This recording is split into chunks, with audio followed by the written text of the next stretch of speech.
Welcome to the Generation Podcast, an audio resource dedicated to a generation of young people who are committed to total surrender to God and total dependence on His power to reach the world with the gospel of Christ. This podcast is designed to strengthen and encourage through a series of Bible-based practical talks. Most of you have heard of it, all of you have been affected by it, but what is Minutemen Ministries and where did it start? Today's podcast will be a special behind-the-scenes look with Dr. Jim Van Gelderen at the history of Minutemen Ministries. Welcome to the Generation Podcast. This is Jim Van Gelderen, and I am broadcasting from Menominee Falls, Wisconsin. Trust in the Lord with all thine heart. Lean not unto thine own understanding. In all thy ways acknowledge Him, and He shall direct thine heart. That was one of my mother's key verses, and I'd like to talk about that verse by illustrating it. I certainly haven't lived it perfectly, but I do remember in the late teen years of my life, when God called me to preach, I wrestled with it, but finally yielded at 16. And then, when I graduated from high school, went off to college, and to prepare for the ministry, God began to do a work in my heart. I began to grow spiritually, had some consistency in spending time with God, began to make serious efforts in gospel giving, and began to see God work in my own heart about that. And God began to burden my heart for young people. Sometimes I just tell people, follow your burden. You know, when I was in college, there was nothing like exists today, Minutemen Ministries. In other words, that box didn't exist, but God was creating that box in my own heart, that ministry paradigm.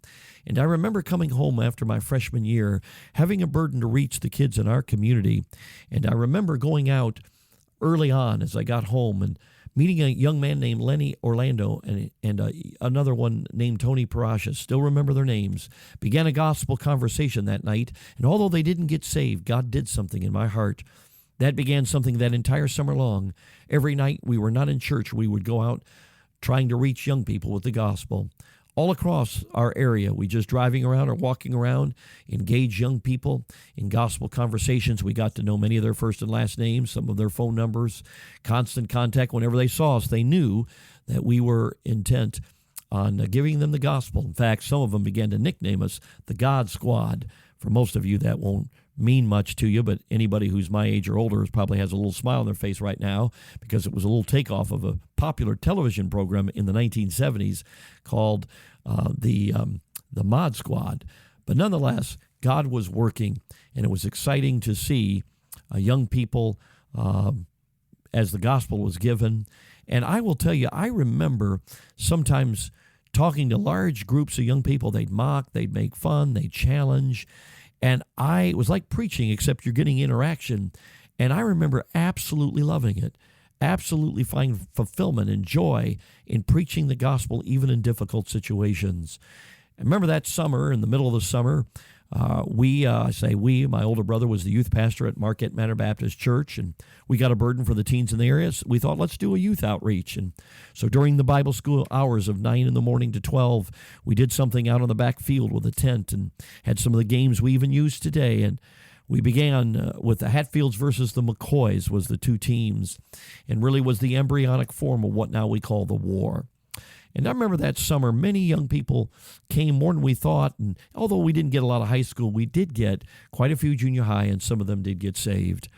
The next summer, my sophomore summer after college, was again a similar summer. And then after my junior year, I came back again, a very similar summer, except now we moved the outreach to the evenings and called it the Uncivil War between the rebels and the Yankees. And it was certainly an exciting summer. As well, and God was certainly working in all of our hearts. And then came probably the most exciting summer. In fact, I say that junior summer, I should mention this. My brother John had a burden to go out, and my dad found a couple of friends that he could go out with a couple of young people, and they did a one-night rally in a couple of places, and God really blessed. In fact, he invited me to come one of those weeks, or actually a couple of days, in Chillicothe, Illinois. And I knew then I'd like to do this all summer long. So the next year, the next summer after my senior year, the Lord worked it out for a couple of my college buddies to travel with me. And we traveled literally many different churches, about 10 different churches. One far west is Colorado. And remember God did so many marvelous things. I remember preaching to over 100 young people, most of them lost. I was just a college kid, and I was so burdened as the gospel was given that they would come to know Jesus. And it was certainly a thrilling summer in so many different ways.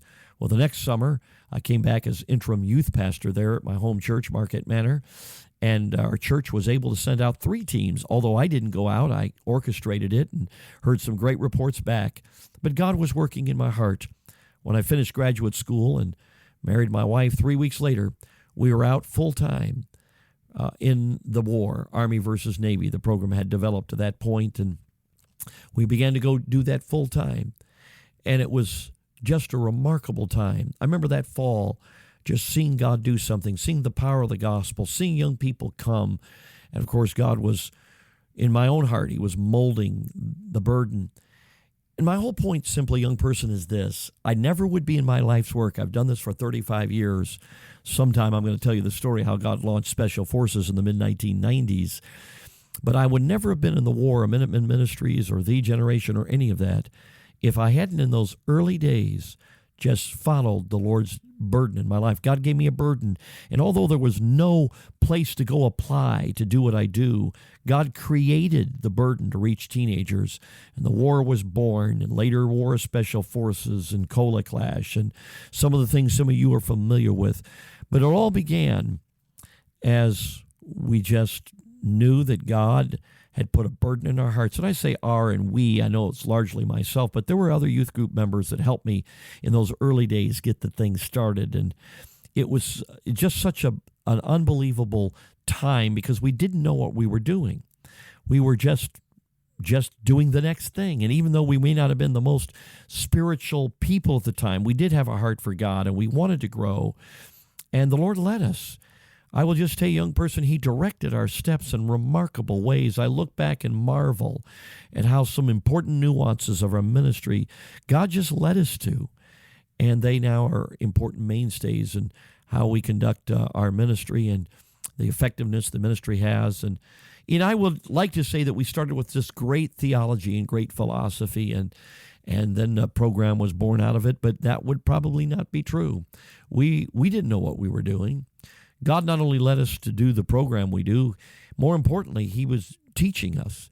He was showing us the power of the gospel, the simplicity of the gospel, the issues of faith, the walk of faith, trusting God to do what only He can do. And all these things were so critical in forming the philosophical and theological foundation of what we do today.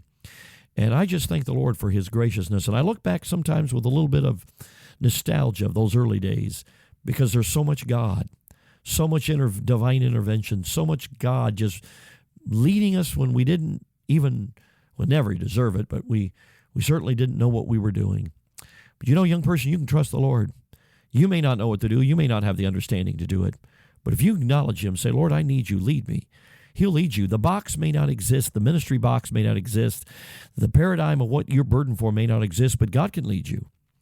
And He can guide you, and He can do a miracle. And one day you'll look back, and you'll say, wow, this has been quite a journey. Look what God did.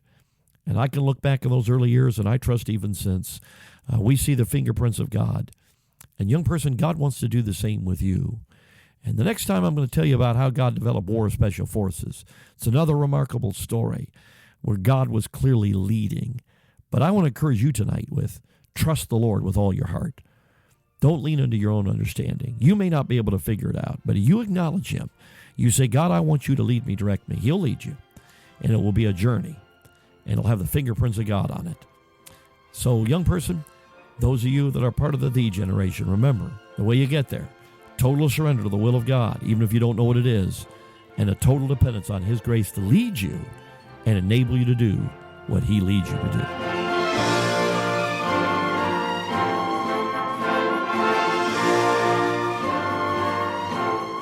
Thanks for joining us for this episode of the Generation podcast. For more faith-inspiring resources and information about joining The Generation, please visit thegeneration.org. That's THEE generation.org.